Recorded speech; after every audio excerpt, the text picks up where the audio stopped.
Estimados hermanos, hoy comenzamos una nueva serie, un nuevo estudio, y a ese estudio le hemos titulado sencillamente Las esferas de interacción del Hijo de Dios.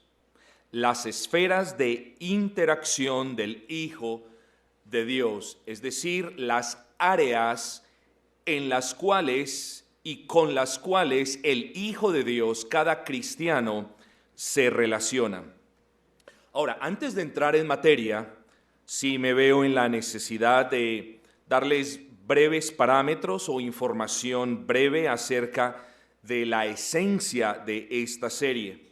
Inicialmente, queridos hermanos, como ustedes me son testigos, tenía planeado que esta serie solamente fuese o se constituyese en una serie de entre 8 y 10 entregas.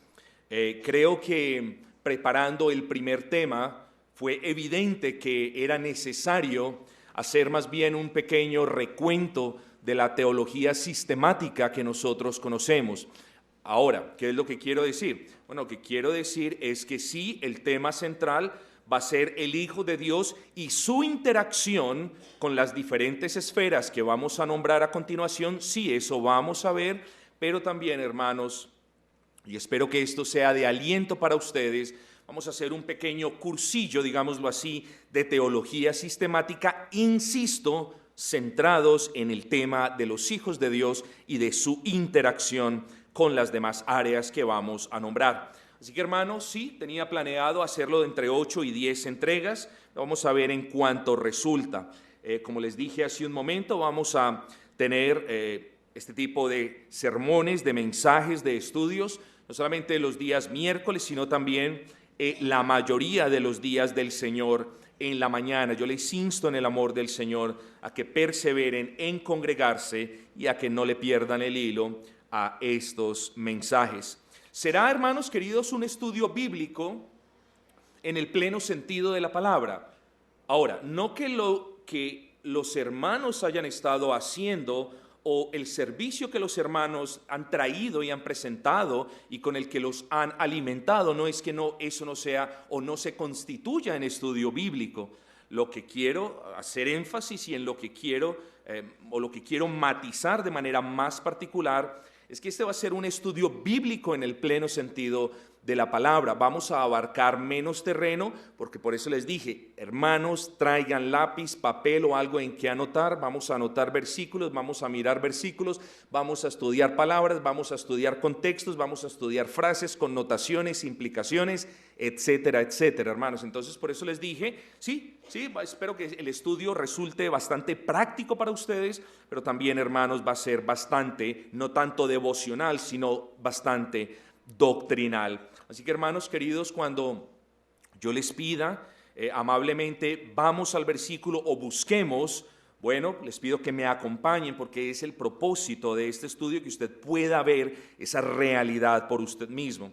Así que, hermanos, a pesar de que les he dicho que quizás nos vamos a tardar un poco, yo quiero que a usted le quede en claro que no vamos, como nadie puede hacer virtualmente, que no vamos a hablar de el Hijo de Dios y de su interacción con la sociedad, en la familia, en la iglesia o en otras áreas. No vamos a hablar de estos temas de la manera extensiva como bien se pudiese hablar, sino que he escogido hacerlo de una manera representativa. Es decir, me enfocaré en la esencia del Hijo del Hombre, en su interacción con estas áreas y no en cada posible detalle que podamos argumentar al respecto. Así que, hermanos, espero que ustedes sean conscientes que voy a hacer un esfuerzo razonable por mencionar esas partes más representativas del ser humano redimido como hijo de Dios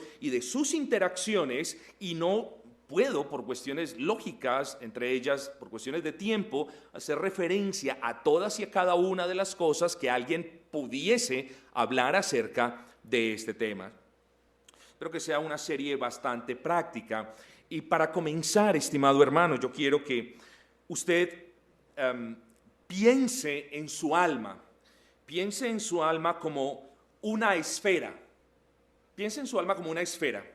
Y ahora ubique esa esfera en un plano, en el centro de un plano, o piense en el lienzo de un pintor que está allí encima del caballete y piense en su alma como una esfera justo en el centro de ese lienzo. Ubique su alma en el centro de ese lienzo.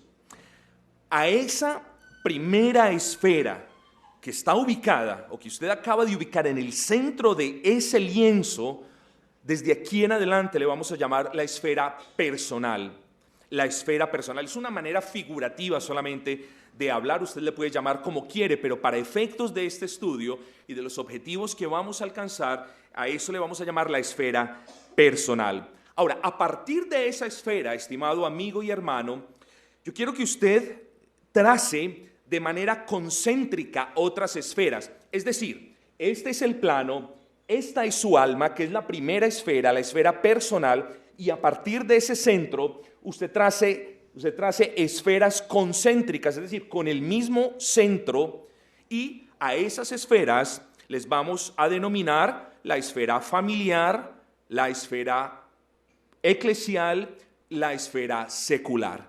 Así que, hermanos, quiero que tengan ese dibujo en sus mentes. He ahí el canvas, he ahí el lienzo, la esfera central, es decir, el área primaria, y alrededor, de manera concéntrica, vamos a encontrar las esferas familiares, eclesiales y sociales o civiles o seculares o como usted bien las quiera llamar. Yo quiero, y de esto vamos a hablar, no se afane, yo quiero solamente que en este momento usted visualice su alma y su relación con Dios en el centro del lienzo que le acabo de mencionar.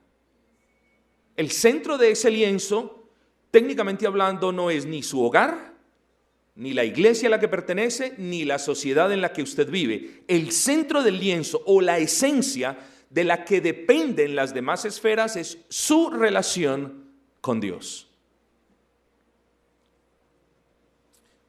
Así que, mis hermanos, habiendo dicho esto, creo que es menester que yo comparta con usted que este estudio tendrá por propósito examinar los distintivos más importantes de cada una de esas esferas, esto con el fin de que usted determine cómo es su situación o cómo está interactuando usted con esas esferas. Lo que le quiero decir es esto, amigo.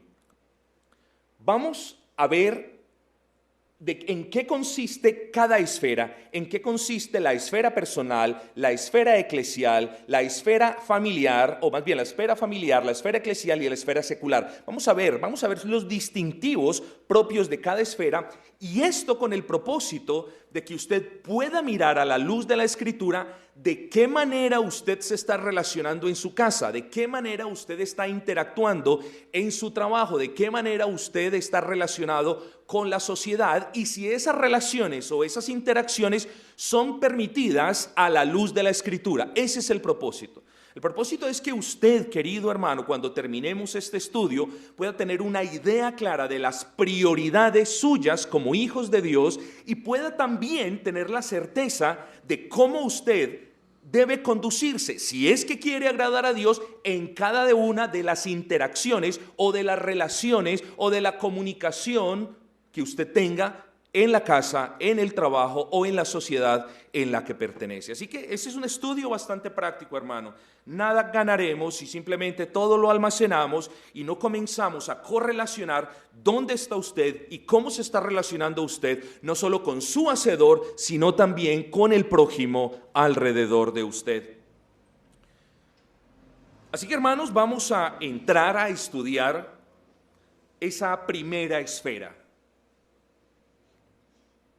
Si esta serie la hemos titulado Las esferas de interacción del Hijo de Dios, y si nuestra primera esfera, como ya lo hemos dicho, es esa esfera de esa relación personal entre el creyente y Dios, lo más natural sería concluir que este estudio comenzará describiendo aquella esfera más íntima de nuestro ser en la que nosotros nos relacionamos con nuestro Padre. Es decir, estimado hermano, este estudio comienza con la premisa, digámoslo así, con ese axioma de que todo lo que nosotros hagamos en la vida depende de nuestra relación con Dios. Eso es lo que nosotros queremos o lo que yo quiero decir en este momento. Pero ¿qué hace posible, estimado amigo y hermano, qué hace posible que usted, no basta sino que se mire o que piense en quién es usted, qué hace posible que usted, un ser finito, de carne y hueso, se relacione con aquel Padre eterno, infinitamente bondadoso, eternamente omnipotente, que es Espíritu? O sea, ¿cómo usted, como creación de Dios, cómo usted, una persona finita, imperfecta, que es hecha o cuya composición externa es carne y hueso, cómo usted puede relacionarse con su Creador? Esa es una pregunta que debemos respondernos a la luz de la Escritura. Para tal respuesta es necesario que nosotros consideremos el alma y las facultades del alma. Es decir, hermanos, nunca vamos a entender cómo el hombre puede relacionarse de una manera salvífica con su Hacedor si no entendemos cuál es la capacidad que le permite al hombre relacionarse con su Hacedor. Ahora, muchos de ustedes, hermanos, quizás ya estarán pensando, uy, esto va a ser un poquito de clase de antropología bíblica. Sí, en cierta manera sí es un poquito de clase de antropología bíblica y vamos a ver muchas otras cosas. Por eso les dije que esto va a ser un poquito un compendio de teología sistemática. Así que, hermanos, hablemos entonces de las facultades del alma. Pero, antes de eso, yo quiero dejar en claro que debemos hacer referencia a algo muy importante, y es, debemos tener en claro que el hombre es diferente del animal. Ah, pastor, eso yo lo sé. Sí, eso usted lo sabe, pero ¿qué tal si yo le pregunto a usted por qué el hombre es diferente del animal? ¿Qué razón esgrime usted bíblicamente por la que usted pueda sustentar que el hombre es diferente a la del animal?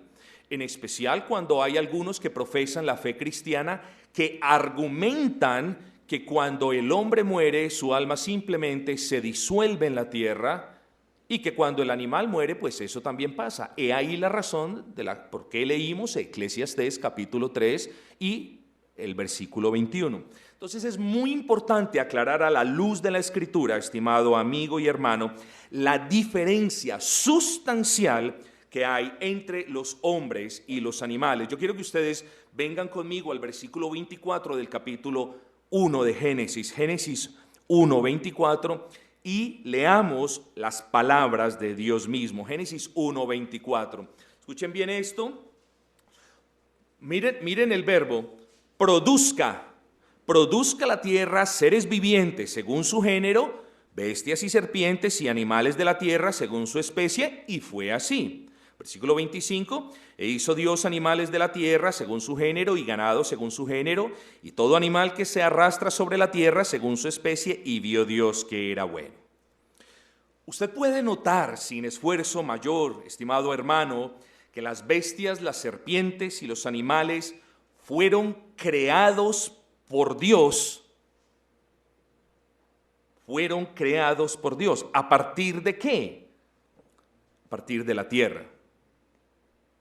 Los animales no recibieron más que un cuerpo, y es evidente, un cuerpo dotado de instintos y de otras habilidades que solo los animales según su especie tienen, pero solamente recibieron un cuerpo y nada más. Es decir, la Escritura, y ahora lo vamos a ver de manera más clara cuando hagamos el contraste con el hombre, la Escritura deja en claro que el animal solo recibió un cuerpo, que Dios no exhaló aliento de vida en las narices de los animales. Eso queda claro, ¿cierto? No sucedió así con el hombre, mis amados hermanos. Si bien la Escritura dice que Dios ordenó que de la tierra salieran los animales, produzca la tierra, ¿ven el punto? Dios ordenó, produzca la tierra, produzca la tierra. Muy diferente de lo que hizo con el hombre, donde la Escritura da testimonio que Él mismo lo formó del polvo de la tierra. Eso lo vemos en el capítulo 2 de Génesis. Vamos a ver el capítulo 2, veamos el capítulo 2, versículo 7. Entonces Jehová Dios formó al hombre del polvo de la tierra y sopló en su nariz aliento de vida, y fue el hombre un ser viviente. Miren el punto, hermanos. Con los animales, ¿qué hizo? Produzca la tierra. Con el hombre, ¿qué hizo? La mano misma de Dios los formó, por así decirlo. Con el animal, ¿qué hizo? Produzca la tierra animales según su especie. Con el hombre, ¿qué hizo? Sopló aliento de vida en el hombre. Esto es muy sencillo, son cuestiones básicas de antropología bíblica, pero son cuestiones que nosotros debemos aprender para que más adelante podamos ver todas las implicaciones de estas verdades sencillas. Es decir, estamos poniendo los cimientos, los fundamentos, para luego sobreedificar sobre esos fundamentos y llegar a verdades bastante prácticas para nosotros, hermanos. En otras palabras, las verdades prácticas a las que vamos a llegar dependen en cierta manera de la comprensión correcta de estas verdades. La primera que estamos estudiando es la diferencia sustancial entre la composición de un animal, si es que puedo hablar de esa manera, y la composición o la estructura del hombre. El animal solamente tiene cuerpo, el cual Dios formó de la tierra, y el hombre tiene cuerpo, que es algo tangible, y tiene alma, que es algo intangible. Ahora, no hemos hablado de alma. ¿Cómo entonces yo estoy haciendo referencia a la palabra alma en este momento? ¿Por qué la estoy usando? Sencillamente porque Dios exhaló, sopló aliento de vida en su formación. Y ahí entonces nosotros podemos deducir que los animales solamente tienen cuerpo. Oh, sí, tienen instintos, claro que sí. Tienen algunas facultades básicas de asociación, claro que sí. Pueden mostrar algunas facultades de aprecio, claro que sí, eso lo vemos en los perritos, por ejemplo, pero no tienen las facultades con las que el hombre fue equipado.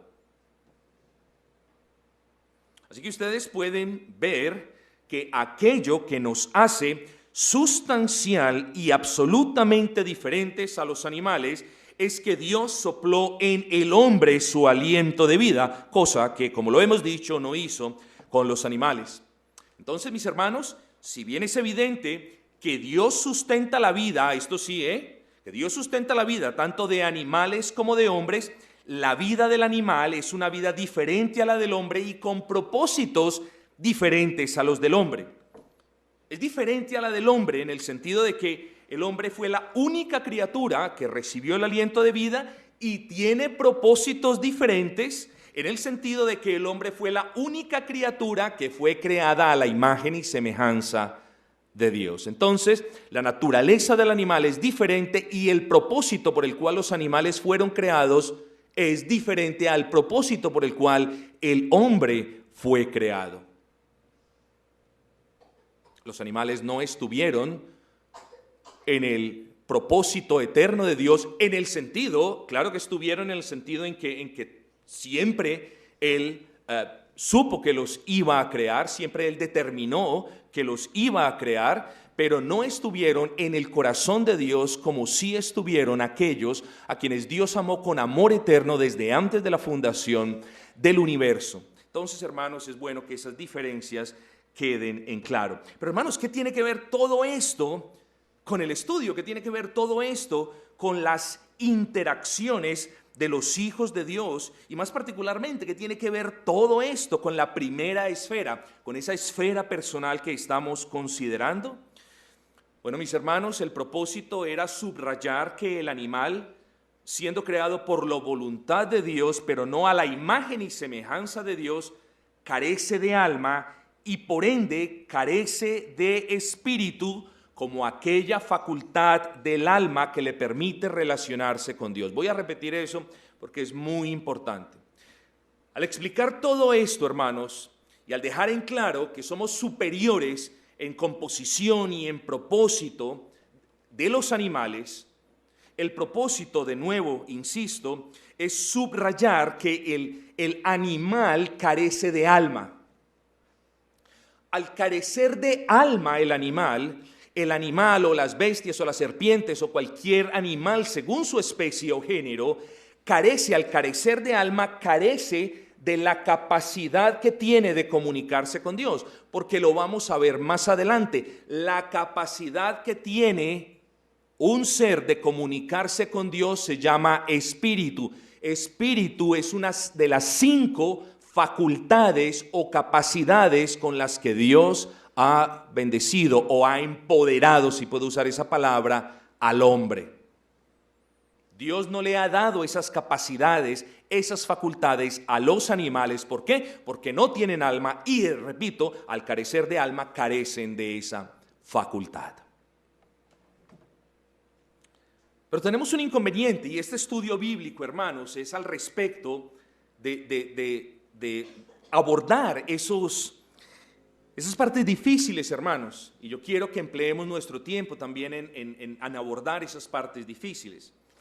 Ustedes recuerdan entonces, hemos basado nuestra argumentación hasta este punto en Génesis, al menos brevemente en el pasaje de Génesis. Pero ustedes también recuerdan que hemos visto o que leímos Eclesiastés. Y hay un versículo en Eclesiastés que parece que propone cierta dificultad y que es usado por muchas personas de una manera errada, a saber el versículo 21. Eclesiastés 3:21 lo tenemos o lo debemos leer para que nosotros lo examinemos a la luz de lo que hemos dicho. Dice Salomón, ¿quién sabe en el versículo 21? ¿Quién sabe que el espíritu de los hijos de los hombres sube arriba y que el espíritu del animal desciende abajo a la tierra? Si usted, querido hermano, lee este versículo a priori, si usted se apresura a leer este versículo y si no conoce, y lo digo con respeto, si no conoce el resto de las enseñanzas de la Escritura, usted va a decir, ¿vio? Los animales tienen alma, los animales tienen espíritu. ¿Sí? Y las implicaciones de llegar a una conclusión a priori de si vio, los animales tienen espíritu, la conclusión es que en última de cuenta usted está abriéndole la puerta a la posibilidad de que el animal se pueda comunicar con Dios. Usted entiende eso, ¿cierto? Entonces la pregunta es, ¿qué es lo que está diciendo Salomón? Bueno, vamos a ver, al menos si no de manera exhaustiva, sí al menos vamos a dejar este punto en claro. Recuerden, todo haciendo el esfuerzo por centrarnos en esa primera esfera. Así que la respuesta es no, hermano. Quiere decir este versículo que tanto los animales como el hombre tienen un espíritu en el sentido en el que la Biblia nos lo indica. Aquí quiero decir 2 cosas. Lo primero que quiero decir es que si yo bien puedo saltarme esta explicación y solamente hacerle referencia o sugerirle que usted vaya y escudriñe cada uno de los pasajes de la Escritura que hablan del espíritu del hombre con E minúscula, para que usted evidentemente llegue a la conclusión inmediata de que no puede referirse al espíritu en el sentido en el que me habla la Biblia. Entonces, hermanos, no, eso lo puedo decir, pero vamos a probarlo un poco, al menos quiero darle los fundamentos para que eso a usted le quede en claro. Así que, hermanos, no podemos llegar a esa conclusión porque la Biblia nos enseña que el espíritu, escuche bien, es la capacidad. Aquí les pruebo bíblicamente lo que les dije ahora. Ahora les dije que el espíritu es la capacidad que Dios le ha dado al alma del hombre para comunicarse con él. Eso se los dije ahora. Ahora se los voy a probar. Dios nos da, hermanos queridos, Dios nos da la certeza, Dios nos comunica en palabras de la Biblia, Dios nos testifica de que somos sus hijos. Es decir, hermano, Dios nos da la certeza de que como creyentes somos sus hijos por medio de ¿qué? De voces, como lo creen muchos, por medio de visiones, por medio de sueños, como muchos argumentan, no, por medio del espíritu del hombre. Romanos 8:16, el Espíritu, con E mayúscula, da testimonio a nuestro espíritu, con E minúscula, de que somos hijos de Dios. Así que, hermanos, vemos esa relación de comunicación padre e hijo por medio del Espíritu Santo para con el espíritu del hombre. Y es así que nosotros decimos que la certeza que nosotros tenemos de nuestra salvación es una gracia de Dios dada por medio de su Espíritu a nuestro espíritu. Pero ahora hemos visto la relación padre-hijo. Dijimos entonces, hermanos, que el Espíritu es la capacidad que tiene, la facultad del alma que tiene el hombre para comunicarse con Dios. Pero hemos visto cómo Dios se comunica, cómo Dios transmite esa certeza, nos comunica la certeza por medio de su Espíritu. Ahora vamos a mirar la inversa, cómo nosotros nos contactamos, hablamos con Dios por medio de ese Espíritu. Hermanos, nosotros nos comunicamos con Dios por medio del Espíritu regenerado al que Él le dio vida. Y la prueba está en 1 Corintios, yo se los leo 14:15. Dice Pablo, ¿qué pues? ¿Oraré con el Espíritu? Pero oraré también con el entendimiento. ¿Cantaré con el Espíritu? Pero cantaré también con el entendimiento. Y esta es la prueba fidedigna de que nosotros le hablamos a Dios. Claro, puede ser por palabras, pero es nuestro espíritu, hermano. Nosotros, es nuestra oración en el Espíritu por la cual nos comunicamos con Dios. Es la alabanza que brota de un corazón regenerado, aquello que le agrada a Dios. Hermanos, el hombre natural, el hombre que no ha creído en Cristo, cree que se comunica con Dios, cree que le habla a Dios. Pero ¿cómo va a poder ser esto si el hombre está muerto, literalmente muerto en sus delitos y pecados? Si el alma del hombre está absolutamente inactiva, paralizada, inhábil. Hermanos, somos nosotros a quienes Dios ha regenerado, somos nosotros a quienes Dios ha amado, quienes tenemos la capacidad de orar al Padre en el nombre de Cristo, de alabar al Padre en el nombre de Cristo. Y como dice Pablo, dice, oraré con el Espíritu, sí, pero con entendimiento. Ahí vemos otra facultad del alma, de la cual vamos a hablar más adelante, hermanos. Entonces, es el Espíritu, la facultad del alma, que nos permite comunicarnos con Dios. Entonces, hermanos, de regreso, ahí cerramos el paréntesis, de regreso al versículo 21 de Eclesiastés 3, Salomón no está enseñando que el espíritu de la bestia es el mismo espíritu del hombre. Él no lo está haciendo. Lo que está enseñando Salomón es que tanto el hombre como la bestia tienen aliento de vida, tienen hálito de vida. De hecho, la palabra en el original hebreo es ruaj, que es aliento. Entonces, eso es lo que está diciendo, y eso es una verdad.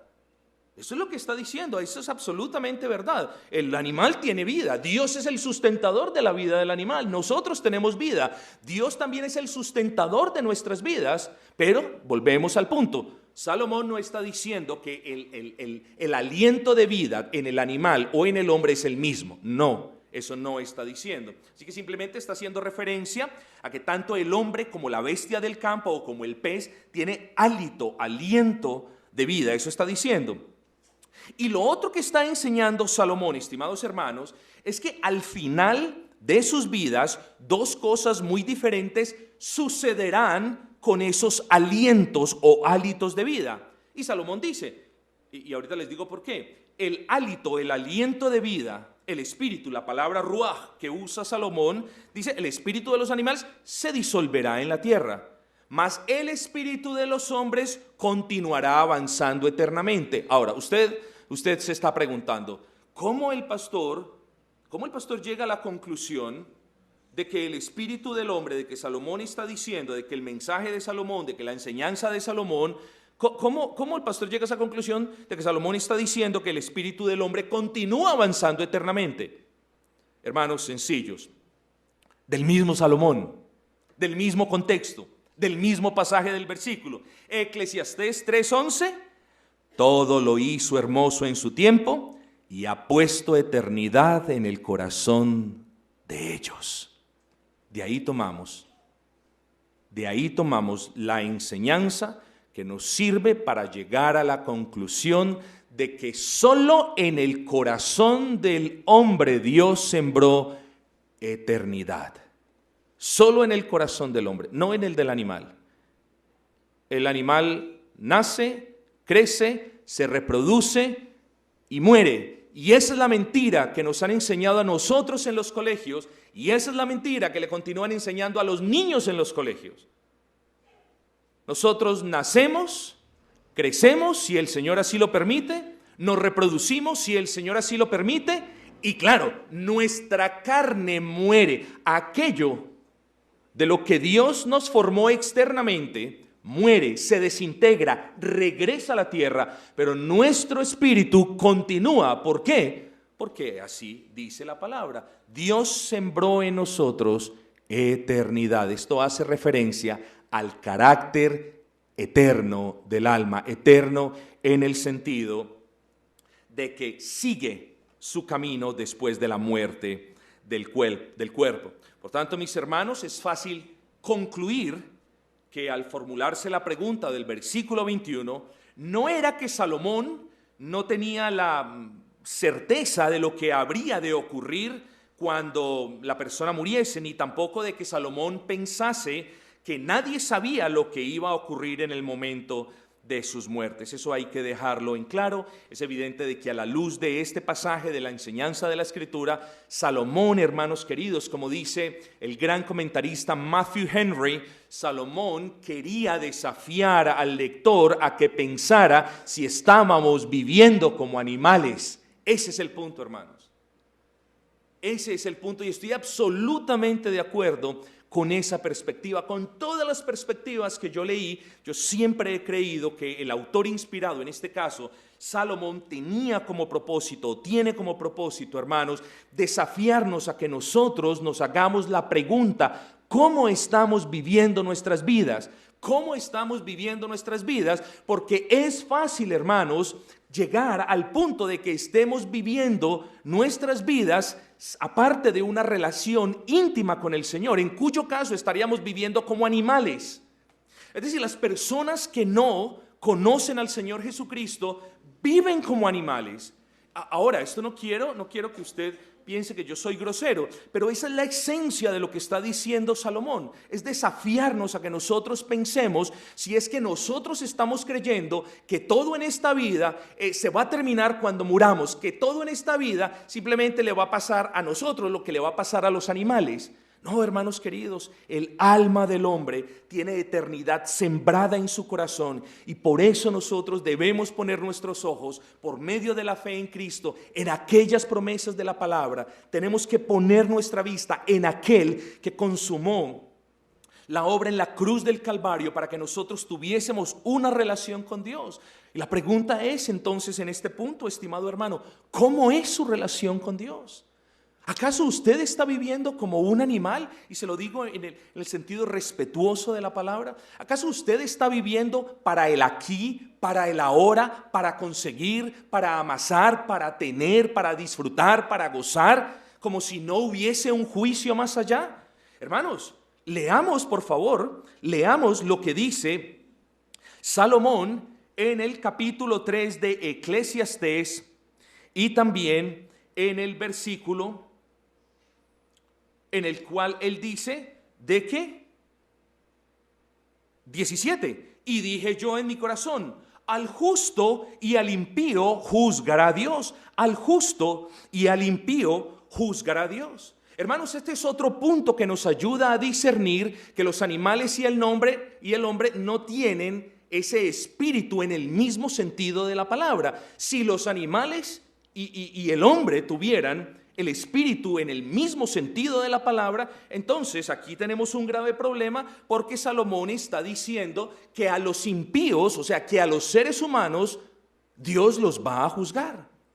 Hermanos, si Dios los va a juzgar, porque son ellos, como ya lo dijimos, los únicos sujetos al propósito eterno del Señor. Son ellos, son los seres humanos, somos nosotros, somos tú y yo los únicos responsables de dar cuentas a Dios por todas las facultades con las que el Señor nos ha empoderado. No es el animal pasa sin pena ni gloria y se muere. Eres tú como ser humano el que es responsable en dar cuenta delante de Dios de aquello con lo que Dios te bendijo. ¿Y cómo estás viviendo para el Señor? Y eso nos encamina poco a poco al primer punto, a ese punto que estamos considerando. ¿Cómo estás viviendo para el Señor?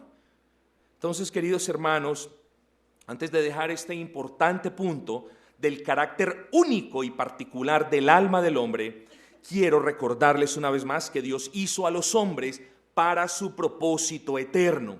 Dios hizo a los hombres para su propósito eterno. Y para lograr tal cosa, Dios no podía crear al hombre con un espíritu que al momento de la muerte corporal del hombre simplemente se disolviera en la tierra.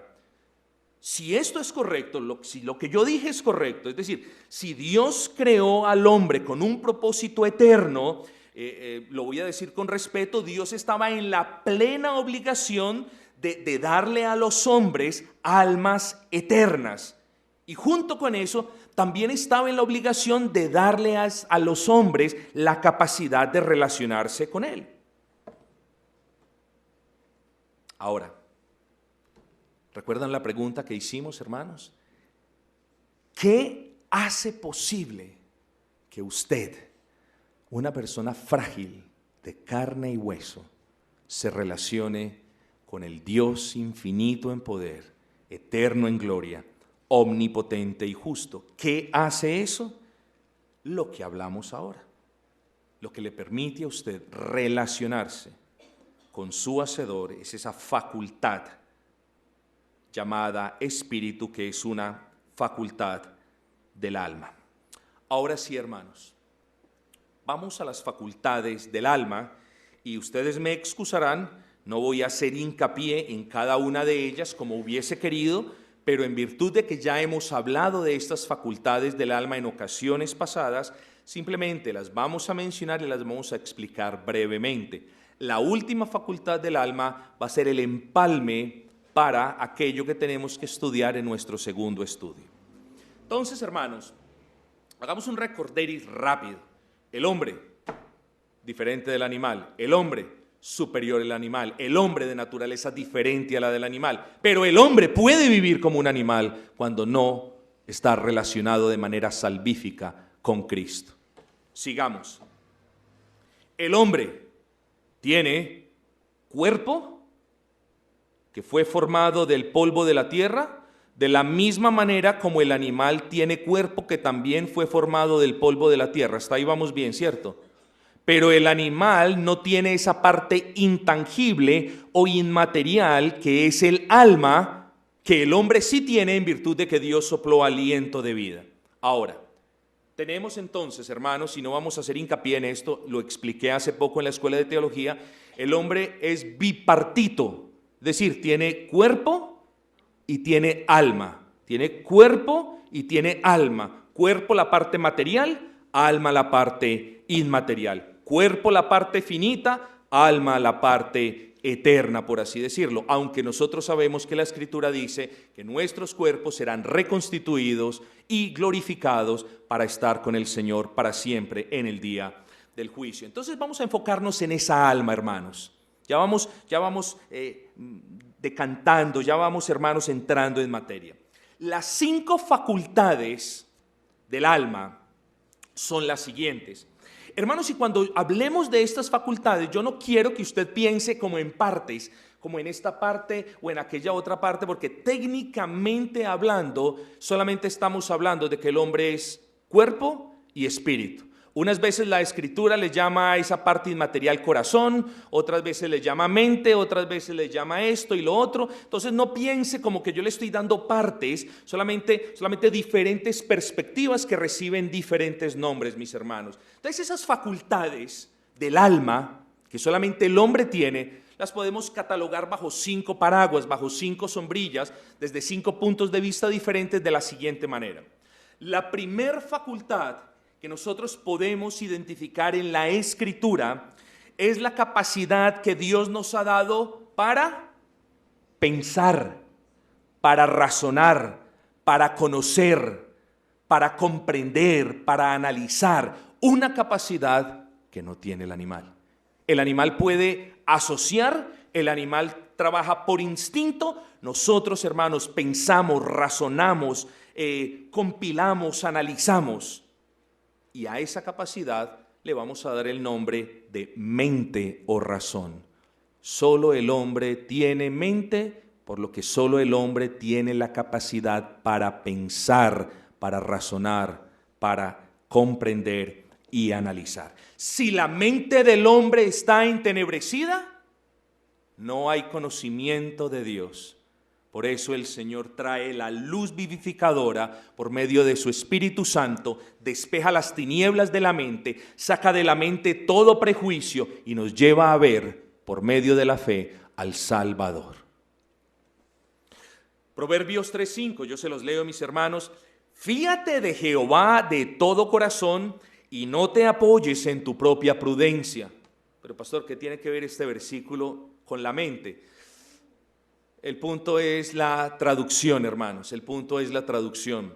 La palabra prudencia, hermanos, en el original griego, en el original hebreo, denota un propio entendimiento, es decir, hace alusión a una facultad, a una capacidad de la mente de entender lo que realmente, hermanos, para nosotros fuese una mejor interpretación de este versículo es: apóyate, confíate en el Señor con todo tu ser y no te apoyes,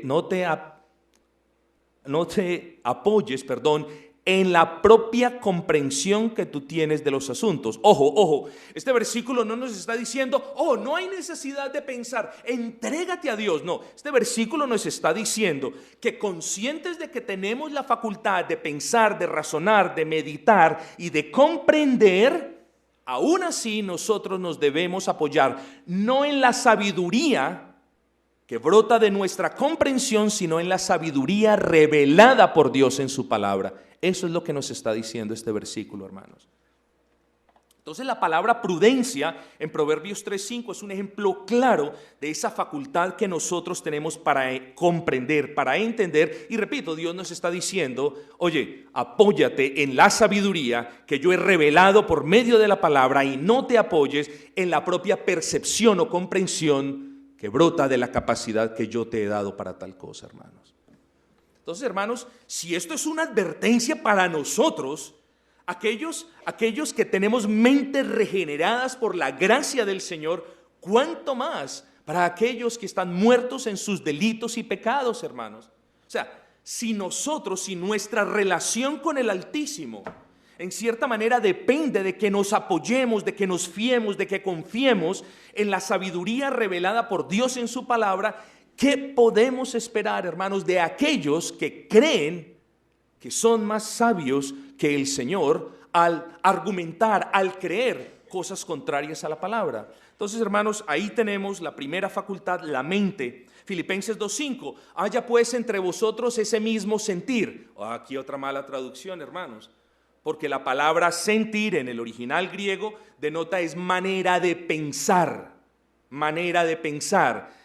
No, es que yo tengo un sentir. Bueno, hermanos, a la luz de este versículo, lo que el autor inspirado nos dice es que el apóstol nos dice, siendo el autor inspirado, es que nosotros, quienes somos de Cristo, debemos pensar como, y lo que dice el versículo, como Cristo Jesús, hermanos. Y de eso vamos a hablar, quizás, si no en la otra entrega, vamos a hablar más adelante. Nosotros somos llamados a imitar a Dios y eso tiene unas implicaciones tremendas sobre nuestras vidas, hermanos. Entonces volvemos a ver, primera capacidad, primera facultad del alma, podemos pensar, podemos analizar, podemos correlacionar, hermanos queridos.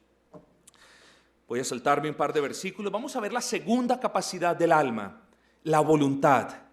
La voluntad. Y sencillamente la voluntad puede ser definida como la capacidad que Dios nos ha dado para escoger algo o para escoger hacer algo de determinada manera. Yo creo que uno de los versículos más representativos que prueban y que nos muestran que esta voluntad es una capacidad que Dios le ha dado al hombre es Filipenses 2:13, porque Dios es el que en vosotros produce así el querer, y aquí viene otra vez la mala traducción, como el hacer. Pero en la traducción original es que Dios produce en vosotros así el querer, el desear, como el poder hacerlo. Pero es cuando yo hablo de este versículo, hablo de que Dios nos ha dado a nosotros los creyentes tanto la capacidad para desear hacer lo bueno como el poder para hacer lo bueno. Es decir, Dios ha regenerado, ha cambiado en nosotros esa voluntad, y ahora esa voluntad también, hermano, usted la puede ver como el poder que Dios nos da para hacer su bendita voluntad. Así que tenemos, hermanos, la mente. Oh Señor, tú revelas tu sabiduría en la bendita palabra. Yo por tu gracia la puedo conocer, puedo aprender de ella, puedo razonar a partir de ella. Ahora la voluntad me lleva a poder hacerla. Vean el punto, hermanos.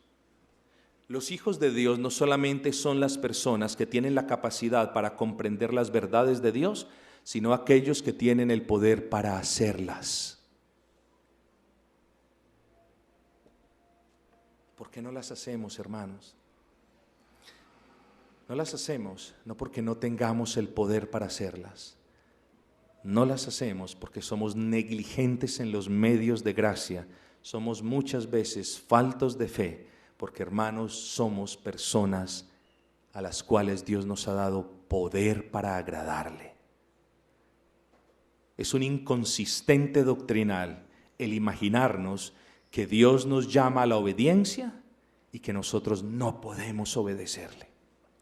Es una inconsistencia teológica bajo todo punto de vista. La pregunta es: ¿por qué no le obedecemos? ¿Por qué nuestra primera esfera se ve tan afectada por el pecado? ¿Y por qué a causa de esa afectación las demás esferas también se ven afectadas? ¿Por qué? Porque nosotros somos negligentes, mis hermanos. Teniendo el poder, no hacemos uso de esa gracia ni de ese poder. Habiendo Dios sembrado en nosotros el deseo de hacer lo bueno, y habiéndonos dado Dios el poder para hacer lo bueno, gracias al Cristo bueno que murió en la cruz del Calvario, no se justifica, hermanos, que nosotros no lo estemos haciendo. Este es un llamado a la meditación, hermanos. Este es un llamado a que nosotros recapacitemos en quiénes somos, en las capacidades únicas que Dios nos ha dado, en esas facultades de pensar y de razonar, en esa facultad para hacer lo que es bueno, hermanos. Pero esa tercera facultad también, y es las emociones, no la podemos pasar por alto. Así que hablemos brevemente de esa tercera facultad del alma, las emociones. Y esta facultad puede ser definida, estimados amigos y hermanos, como la capacidad que Dios nos ha dado para amar, para sentir afecto o aprecio para con Dios y para con nuestro prójimo. Pero también, escúcheme usted, las emociones también pueden ser negativas. Es decir, las emociones, cuando hablamos de las emociones como una facultad del alma, también hacemos referencia a esa capacidad que tenemos para odiar. Oh, qué extraño. Dios nos creó a su imagen y semejanza. Dios nos creó para hacer lo bueno, para desear lo bueno, para escoger lo bueno. Dios nos escogió para amarnos. Dios nos amó para que nosotros le amemos. Dios nos amó para que nosotros amemos al prójimo. Eso lo vamos a ver en las relaciones que tenemos en otras esferas. ¿Y qué hacemos nosotros odiando? ¿Qué haces tú odiando al enemigo? ¿Qué haces tú odiando al que te odia? ¿Qué haces tú aborreciendo al que te aborrece? Oh, prestemos atención, mis amados hermanos, porque Dios nos ha dado esta facultad para que le amemos a Él. Pero entonces, hermanos, muchos aún guardan esos sentidos de odio y esas emociones contrarias a la voluntad del Señor. Hermanos, es importante decir que el hombre a menudo permite que las emociones engañosas de su corazón sean las que domine su mente, y una vez dominada la mente pasan a dominar la voluntad. Yo quiero que usted tenga un poquito de paciencia y escuche este razonamiento. muchas veces, hermanos, o a menudo, el hombre permite que sean las emociones las que dominen su mente. Es decir, cuando usted está frente a una situación, usted estrictamente hablando, usted tiene que ver la situación, comprender la situación, analizar la situación y basado en el conocimiento que tiene, entonces solucionar la situación a la luz de la Escritura. ¿Eso es lo que tiene que hacer o no? Claro que sí, hermanos, eso es lo que tenemos que hacer. ¿Qué es lo que sucede? Que como no tenemos sujeta nuestras emociones a esa mente regenerada, muchas veces son las emociones las que dominan la mente. Y una vez la mente es dominada por esas emociones y ese subjetivismo y esas pasiones, es ahí cuando terminamos haciendo las cosas que no deberíamos hacer. Entonces, hermanos, les pongo un ejemplo extremo para que ustedes vean el punto. Hay una persona en necesidad. Yo me lleno de emociones. Hombre, claro, eso toca nuestros corazones. Yo le decía ayer a mi esposa, bueno o malo, ojalá yo tuviese, le decía yo hipotéticamente hablando, claro está, ojalá yo tuviese todo el dinero del mundo para saciar las necesidades de todas las personas del mundo. Pero si Dios, que es el dueño de todo el mundo, no lo quiso hacer, ¿por qué lo voy a hacer yo? Entonces, présteme atención a esto. Tenemos a una persona necesitada y yo me lleno de emociones. Soy una persona muy subjetiva. ¿Qué hago? Voy y vendo mi casa, vendo mi carro, todo lo traigo y lo traigo a los pobres. Y cuando se pasan las emociones, me quedé sin casa, me quedé sin absolutamente nada, dejé a mi esposa en la calle. Ven el punto. Esto es una exageración hiperbólica de un ejemplo claro. Y es el siguiente.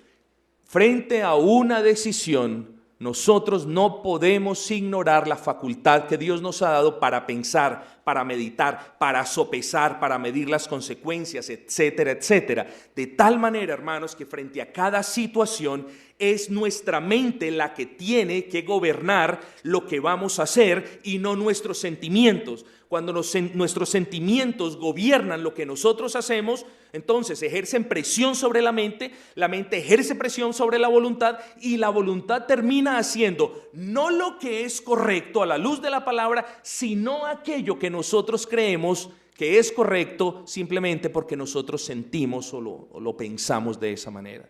Entonces, hermanos, capacidad para razonar la mente, capacidad para decidir, para querer hacer lo bueno y decidir hacerlo, la voluntad, capacidad para sentir, para amar, las emociones, cuarta capacidad, cuarta facultad del alma del hombre, la conciencia. Hemos hablado mucho al respecto.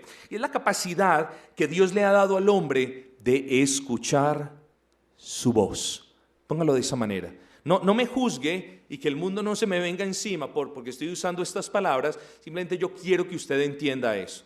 Puesto de una manera o de otra, dándole un matiz u otro, la conciencia es la capacidad que el hombre tiene de escuchar la voz de Dios. Ahora, no me lo tome en el sentido carismático de la palabra, como ya le dije. La mente del hombre, hermanos, tiene grabada la ley de Dios. De tal manera que cuando un hombre obra de cierta manera, la conciencia aprueba o reprueba eso que el hombre está haciendo conforme lo que el hombre haga se sujete o no a la ley de Dios. Vuelvo y repito. Entonces, la cuarta facultad es la conciencia. La conciencia es la capacidad que Dios le ha dado al hombre para que escuche su voz conforme sus obras violen o se sujeten a su bendita ley. Por lo tanto, cuando usted miente, su conciencia le está diciendo, usted mintió, usted mintió.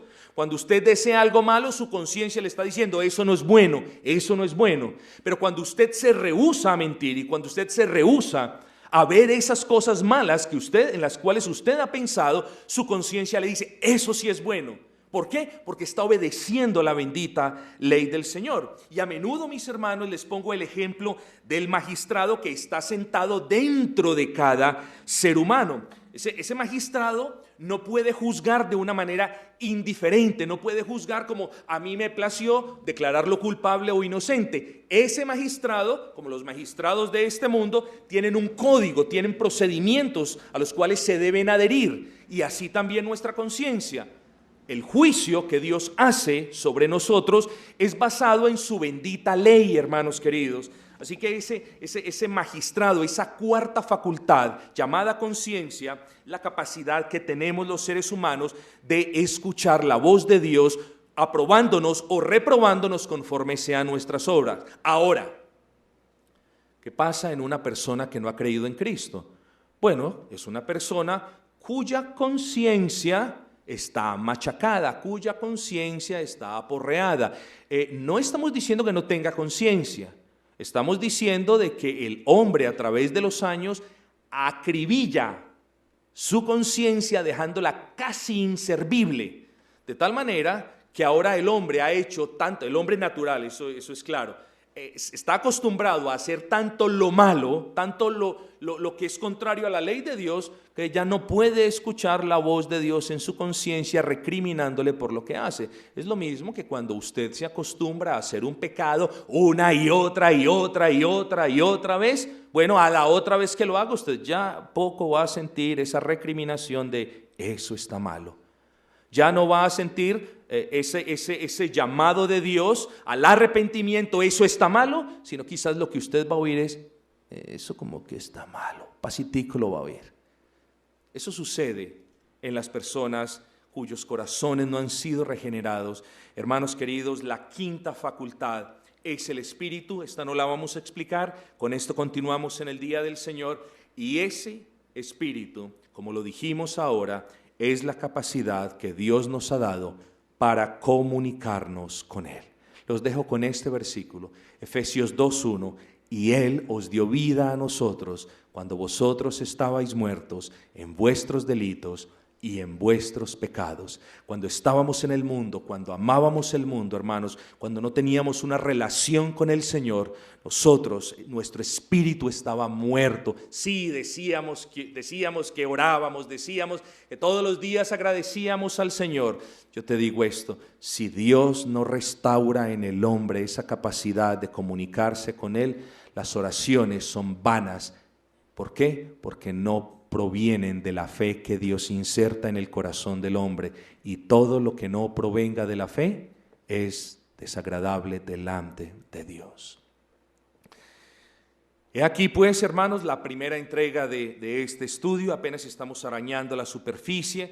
Ustedes me comprenden que era menester de parte mía hacer énfasis en este aspecto para señalar la singularidad del alma del hombre, y ahora para señalar las facultades del alma del hombre, y en la próxima entrega para comenzar a explorar la relación que el hombre tiene con su Dios y las implicaciones de esa relación que como hijos de Dios tenemos con nuestro Padre. Hermanos, quiera el Señor bendecirlos, quiera el Señor alentarlos con este estudio. Yo los llamo a la perseverancia en el estudio.